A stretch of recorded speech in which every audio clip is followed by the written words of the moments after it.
ఆయన ఎప్పుడు కూడా రియల్ హీరో కాకుండా రియల్ హీరో అయితే బాగుంటుంది అని అభిప్రాయం. అంటే గతంలో కూడా సీజ్ ద షిప్ అని ఒక మాట అన్నారు. ఇది పార్ట్ 2 అయి ఉండొచ్చు. అంటే ఆయన ఎంతసేపటికి ఏంటంటే ఆ గన్స్ పట్టుకొని ఫైర్ చేస్తూ ఉంటే ఒక సినిమా హీరో లాగే అనిపించింది, కానీ అంటే ఒక సినిమా హీరో స్టిల్స్ ఇస్తున్నట్టుగా అనిపించింది. కానీ అంటే ప్రజాప్రతినిధి అంటే ఎలా ఉండాలి, ప్రజాప్రతినిధి యాటిట్యూడ్ కానీ లేకపోతే దానికి సంబంధించిన ఒక స్టేట్మెంట్ కానీ క్లియర్గా ఉండాల్సిన అవసరం ఉంది.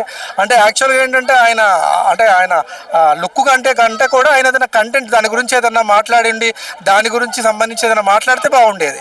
అంటే ఆయన గతంలో కూడా ఒక మాట అన్నారు. అంటే గబ్బర్ సింగ్ షూటింగ్లో కూడా నేను కూడా విన్నాను.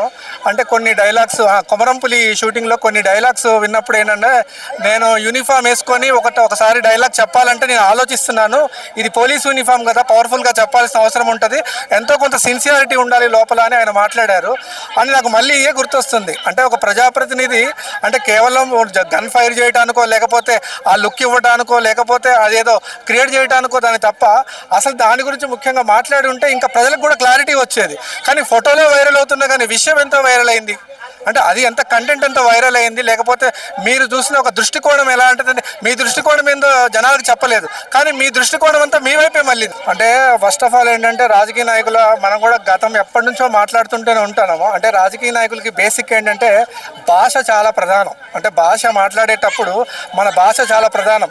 అంటే తాట తీస్తాం తోలు తీస్తాం అనే మాటలు ఏంటంటే ఈ పవన్ కళ్యాణ్ గారి దగ్గర నుంచి ఎప్పటి నుంచో వింటానే ఉన్నాం. ఆయన సినిమా రిలీజ్కి కాను ఆయన పాలిటిక్స్ యాక్షన్స్ కూడా ఎక్కడ కూడా పెద్ద డిఫరెన్స్ ఏం కనిపించట్లేదు, రెండు ఒకేలా కనిపిస్తూ ఉన్నాయి. ఆయన ఎప్పుడు కూడా రియల్ హీరో కాకుండా రియల్ హీరో అయితే బాగుంటుంది అని అభిప్రాయం.